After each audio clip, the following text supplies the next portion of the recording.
Hello and welcome to D-Dubs Plays. Today I'm playing an early access game on Steam called Ostriv. This is an 18th century city builder game and I've been really enjoying it so far. So let me show you what it's all about.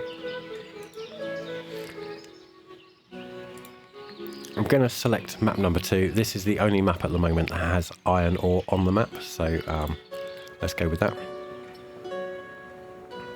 So this is the map that we start on. It's quite hilly, so this restricts our building a little bit. There's various resources about the place. We've got some limestone down there. This here is where the iron ore is, and I think on the shore just over here we've got some stone as well that we can mine later. Let me just pause it quickly. We've got the entrance to the map is over here. If I select the camp, you can see that little green square. That's where new villagers and traders will enter and exit the map from. We're going to start somewhere around here, I think. Now, as I mentioned, the hills are going to make it a little bit tricky to build a lot of things. As you can see, it says uneven terrain at the moment. So along the hillsides on this side, I think I'm going to build farms, because the farms fields will be able to go on the hills without any issues. And I think I'm going to place the starting camp just as close to the hillside as it will let me. So there we go, about there. That's probably a good place to start. Gonna make sure it's paused. So we've got a camp centre. This is at the moment where we would hire our builders and be able to see all of our different info screens. We've also got a storage area. This will be removed once all of the resources in there are depleted. We've got a cart parking, so these are the carts that our workers will use to transport goods around. We've got a campfire, which they'll use to sit down and rest. We've got a well, and then we've got 9 tents. Each tent contains one of the families. And one of our first tasks is going to be to provide houses for all of these families before the winter arrives. But you can see up in the top corner it says that our first task is to build a forestry for wood production. So we're going to do that first. And we're going to place the forestry up here near to the trees. Now we can rotate with the R and T keys, and we can also rotate more slowly if we hold down Control and press R and T. So that gives us a lot of fine control over where we want to place things. I'm going to place this, I think I'm going to tuck this in here. About there. Now, I do want to make sure that I haven't got any of these axe icons, because that means that a tree needs to be removed before it can be placed, and we can't remove trees without a forestry. So let's just pop that in there. The other thing that we're going to need to get started is going to be a clay pit. So you can see all these dots. There's red dots and green dots. So the green dots are areas where the soil is rich in clay, and red dots are areas where there is no clay in the soil. I think we can pop this in next to the forestry. We can press the F key to rotate it by 90 degrees, and the dark green area on the footprint there shows where the entrance is. So I'm just going to fine tune this ever so slightly, move it around to about there, and then I'll pop this in just there. And then the last thing we need to do to get established is place 9 houses. Now, to begin with, you want to really be using the village house with garden, and the reason for that is that the gardens will allow the residents to grow crops and provide an early food source. Now, if you press the F1 key, it gives you a bit of fine control, so you can change the positions of the fences, and you can also change the position of the house within the fence. I wouldn't recommend making the gardens any smaller than the default size, but you can make them a bit larger if you want some more crops. And if you hold down the shift key when you press enter, then that will duplicate.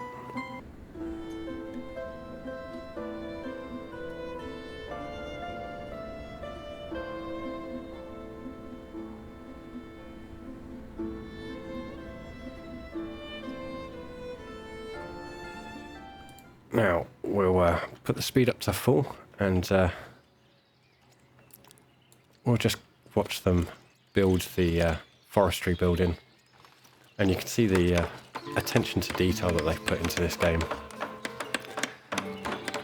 as they build. I say they, it's being developed by a single developer who's in the Ukraine, which means that development is quite slow for obvious reasons, but I think the quality of the game is really, really good. The attention to detail is fantastic. It's really playable.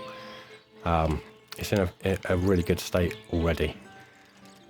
So yeah, I've got high hopes for the future of this game.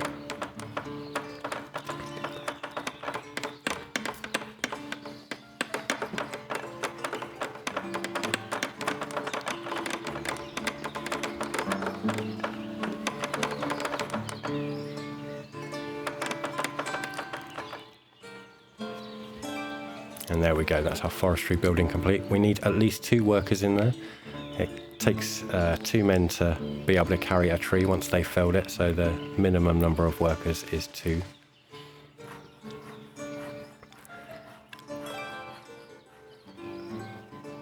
You do have a lot of management options in this building. Because they can only employ men, it doesn't give you much apart from the wage, but in a lot of buildings you can select whether you want male or female workers in there. It can be quite beneficial to select the gender of workers, because men are only able to do certain jobs, women are only able to do certain jobs, so you want to try and manage the workforce as best you can. And managing labour is one of the challenges in this game. But I'm going to let these houses build, and I will come back to you in a moment.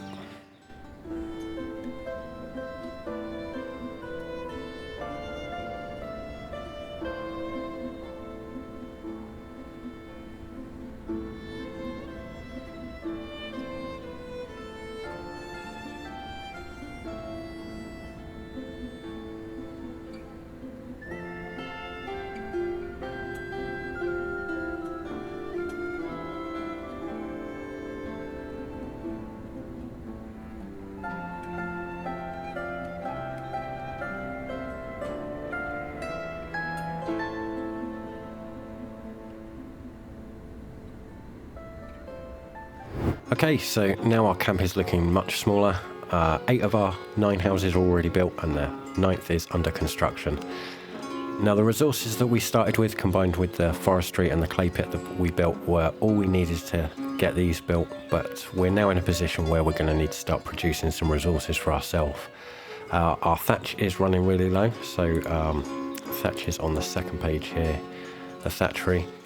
Now, the thatchery is the resource that they use is the reeds that are down by the river, so I think I'm going to put the thatchery around here somewhere. Let's put it, yeah, about there. That looks fine. We're also going to need a smithy, and that's going to require a charcoal pile. Now, the charcoal pile can't be built too close to residences because it will make people sick. And down around this area, this is where all of the iron ore is, so we're going to need to have an iron mine and a smeltery around here. So I think I'm going to put the charcoal pile down around all of these industrial buildings. Just rotate it a little bit, and I think that's probably,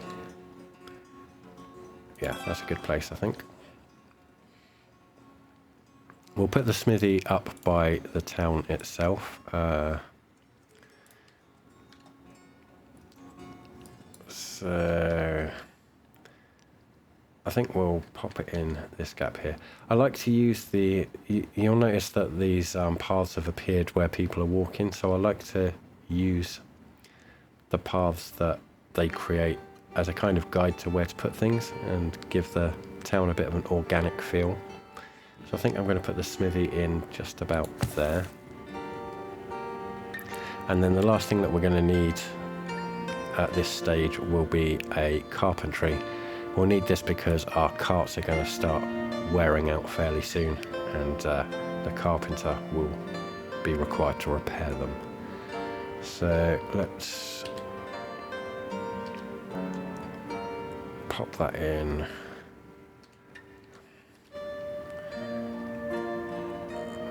Let's go about there.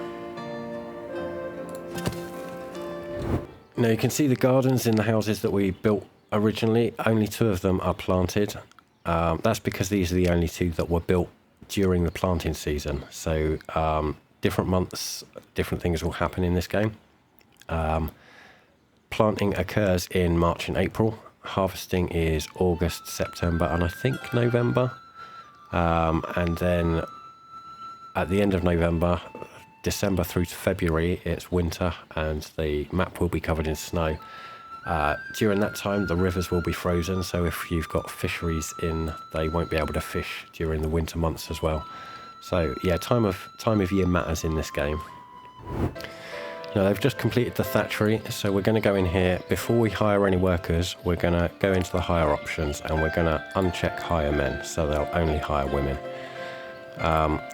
I'm going to max that out at the moment because our women aren't doing anything else, so we might as well fill this up during this early stage of the game. Now if we look up in the top corner, we can see that at the moment the tips are to build more village houses to attract new citizens and to build a farm to produce food for our citizens and future livestock. If we look at the if we hover over the number of citizens here, we can see that there's migration status, and it's telling us that we don't have the houses available, we don't have the jobs available, and we don't have a market at the moment. So in order to attract villagers before we build a house, what I'm going to do is I'm going to build a granary. I'm going to pop the granary in. I think I'll put the granary in here.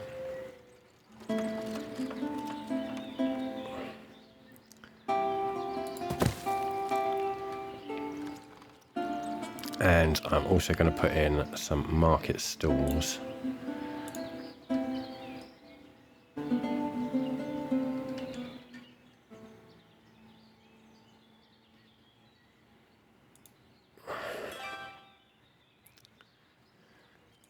Forgot to hold shift again. I'm going to put about 4 of them in. They won't all be used to begin with, but we'll put 4 in for now.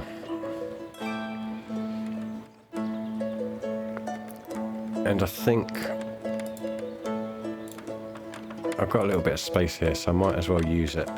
And I'll pop a well in just behind the market here as well.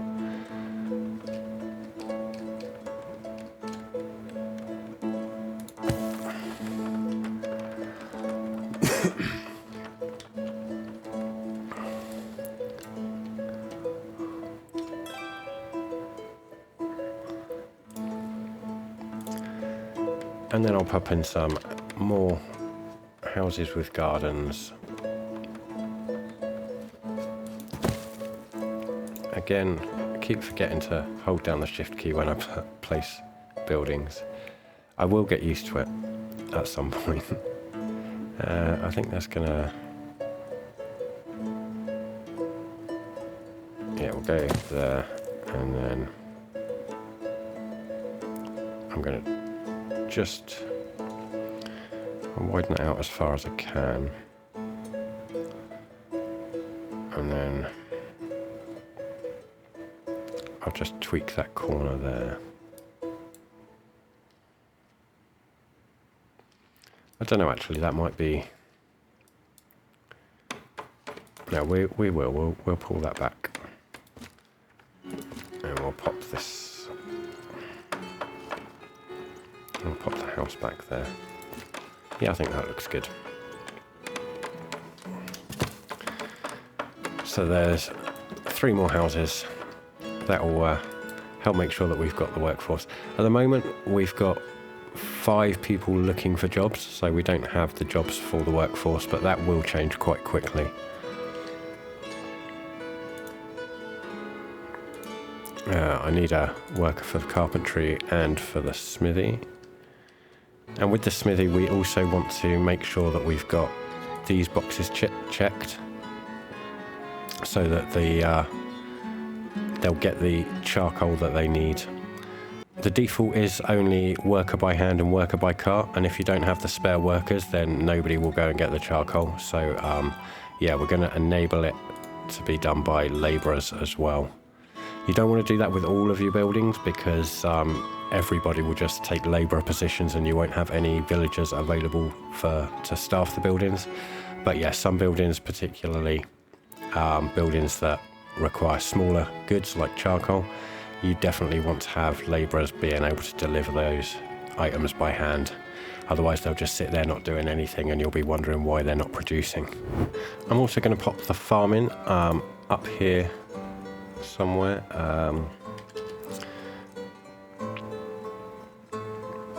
Let's zoom this out a little bit. So I want the fields to be along the hillside here. So I think I probably want this to be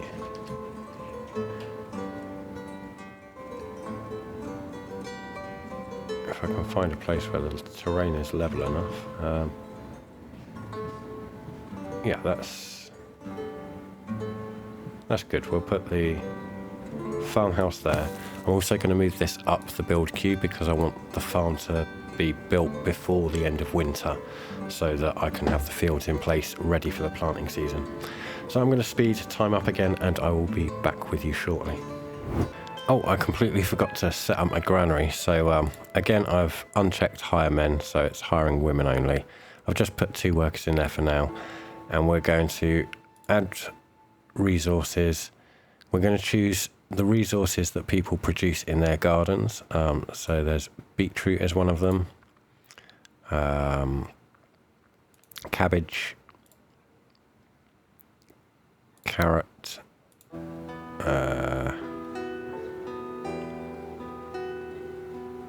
cucumber,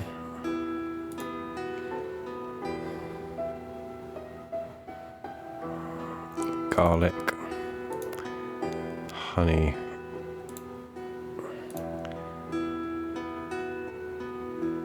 horseradish, marrow, onions, peas. There's only 10 slots in here, but pumpkin is also a product that people produce in their home gardens. You need to put the quantity in that you want the granary to store. So they've got a maximum storage capacity of 20,000 and 10 slots. An even division would be 2,000 of each. So I'll just pop those in. And I'll finish that in a second. The other thing that you want to do is this button here, buy from local producers. You want to make sure that that is clicked on each of these as well. And that means that they'll buy all of these products from the people that are growing them in their gardens, and then you can sell those products on the market stalls. And if I select a market stall and, let's get rid of that. We'll just click, uncheck the hire men, so it's hiring women only again, and we'll apply that to all. And then I'm going to need 3 of them to have staff. You can auto-fill with any products that you already have available. So what am I missing? Got honey, beetroot, peas, onions, carrot, cucumber. So we haven't got cabbage yet.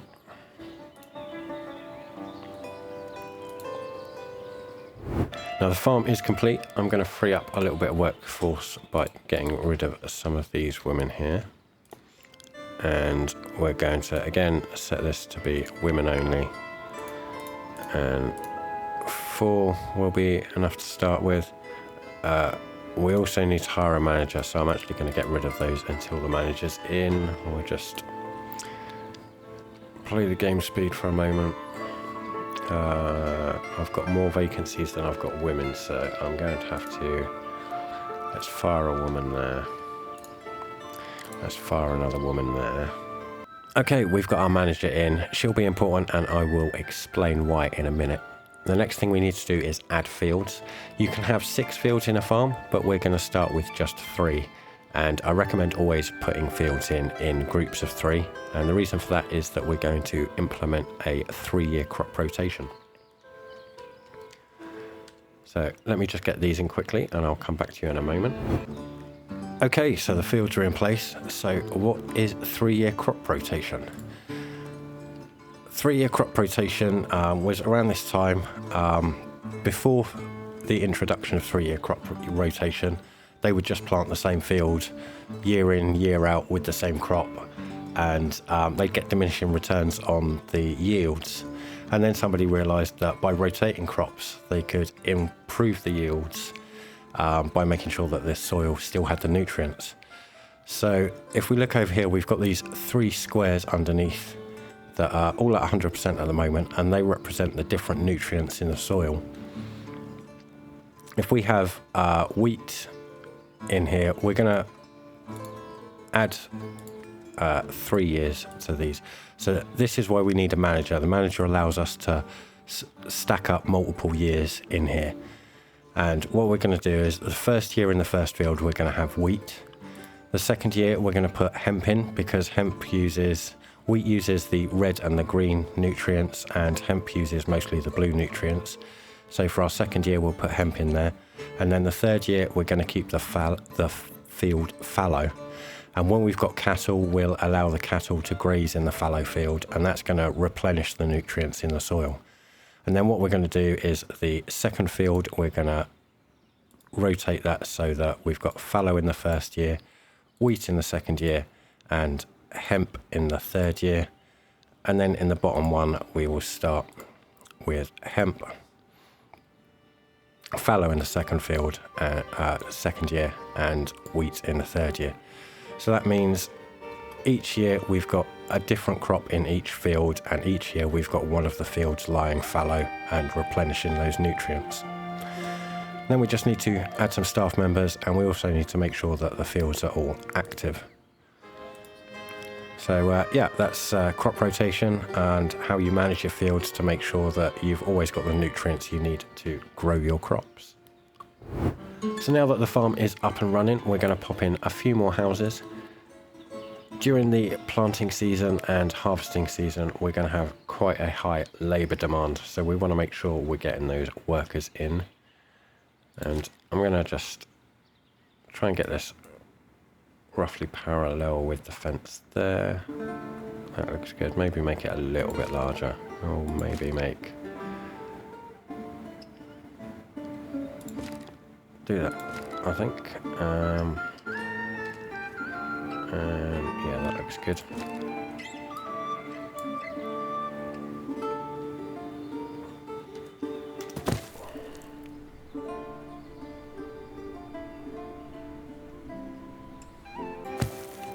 Yeah, I think that will do nicely.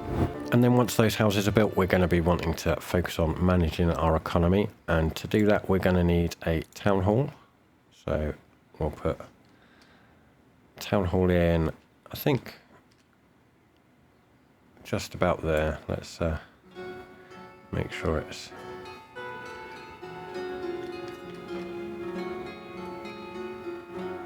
yeah, that's lined up nicely. And I'll put it right there, I think. And we'll also need a trading post. So the trading post is quite large. I don't think we're going to fit it around here anywhere, so I'm going to put it over here, seeing as the traders will be coming in from over there.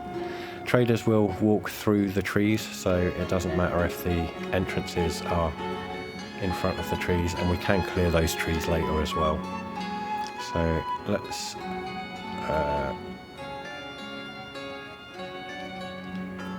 pop it in about there, I think. Quite snug in there. Yeah, that'll do nicely.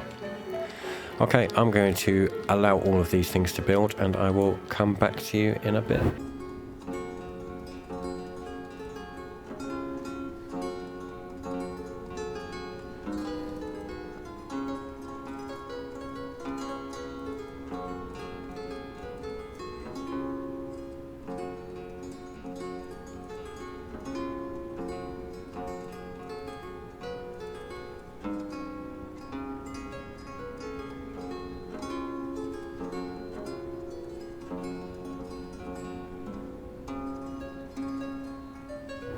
Now our town hall has been built and I've just hired a counsellor. The counsellor is going to allow us to manage seasonal hiring, and what that means is if we go to another building, let's go to the thatchery for example, and we go into the hire options, we've got all of the different months of the year checked here. So if we were to uncheck March and April, and August, September, October. So that's planting season and harvesting season. The months that are checked are the on-season months, and the months that are unchecked are the off-season months. So I can say that off-season we don't want anybody working in the thatchery, and on-season we want one person working in the thatchery. So that means that during those months they will automatically leave their job in the thatchery and go and help with the planting or the harvesting, and then once the planting and harvesting seasons are finished they'll come back and take the job back at the thatchery, which is quite useful. The other thing that we can do with the town hall is we can now adjust the amounts in our expenditures and the amounts that we're charging for rents and things. Now, as you can see, we've currently got an income of 175 gold a year, and our expenses are over 1,000 gold a year, which means we're losing quite a lot of money each year.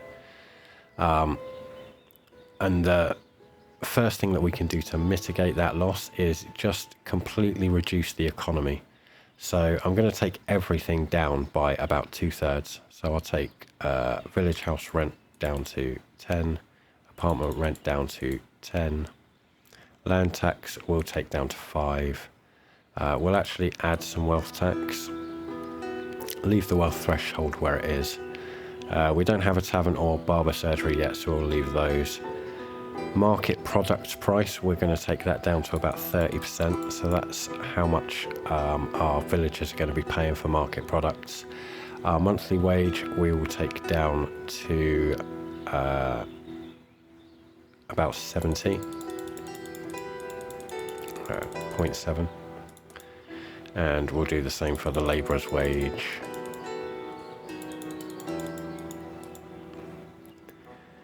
And then the amount that we purchase from citizens we're going to just take that down to 80%, so we'll make a little bit more profit between what we purchase and what we sell for.